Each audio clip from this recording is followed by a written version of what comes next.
नमस्कार। बहुत ही सुंदर सा प्यारा सा झूमर के गीत लेके आयल बन जा, यही कहल जो कि नाच के गीत लेके आयल बन जा। एक बार देखी जा, सुनी जा, सुन के बताइए कैसन बा। जात बाड़ा बम्बे सहरिया रुपया खूबे कमैया हो ए मुनवा के पापा।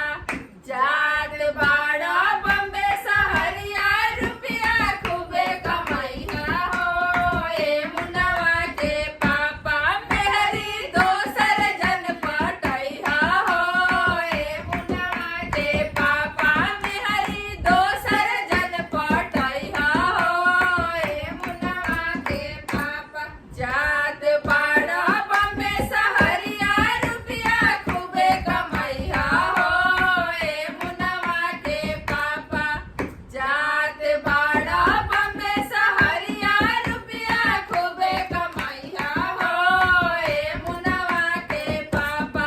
मेहरी दोसर जन पटैया हो ए मुनवा के पापा। मेहरी दोसर जन पटैया हो ए मुनवा के पापा। कमे कमैया कमे भेजैया, कमे कमैया कमे भेजै, और खर्चा जन बढ़ैया हो ए मुनवा के पापा।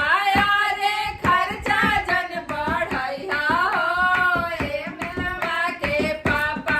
मेहरी दोसर जन पटैया हो ए मुनवा के पापा। मेहरी दोसर जन पटैया हो ए मुनवा के पापा। करे जन फुटानी राजा सोच समझ के रहिया हो ए मुनवा के पापा। करे जन फुटानी राजा सोच समझ के रहिया हो ए मुनवा के पापा। मेहरी दोसर जन पटैया हो ए मुनवा के पापा। मेहरी दोसर जन पटैया हो ए मुनवा के पापा। केहू कुछ कही त राजा हमरा से बतैया हो ए मुनवा के पापा। केहू कुछ कही त राजा हमरा से बतैया हो ए मुनवा के पापा। मेहरी दोसर जन पटैया हो ए मुनवा के पापा। मेहरी दोसर जन पटैया हो ए मुनवा के पापा। देखी कौन छोकरिया राजा नैना जन लड़ैया हो ए मुनवा के पापा। देखी कौन छोकरिया राजा नैना जन लड़ैया हो ए मुनवा के पापा। मेहरी दोसर जन पटैया हो ए मुनवा के पापा। मेहरी दोसर जन पटैया हो ए मुनवा के पापा। जात बाड़ा बम्बे सहरिया रुपया खूबे कमैया हो ए मुनवा के पापा।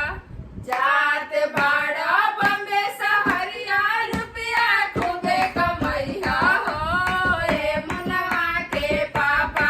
मेहरी दोसर जन पटैया हो ए मुनवा के पापा।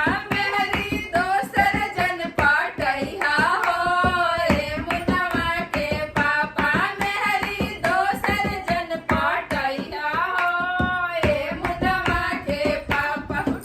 धन्यवाद। गाना अच्छा लगे तो जरूर वीडियो के लाइक करिए, चैनल पर नया बनिए तो सब्सक्राइब करके जाइए, फेसबुक पेज के भी फॉलो करिए। वीडियो के शेयर भी करिए। धन्यवाद।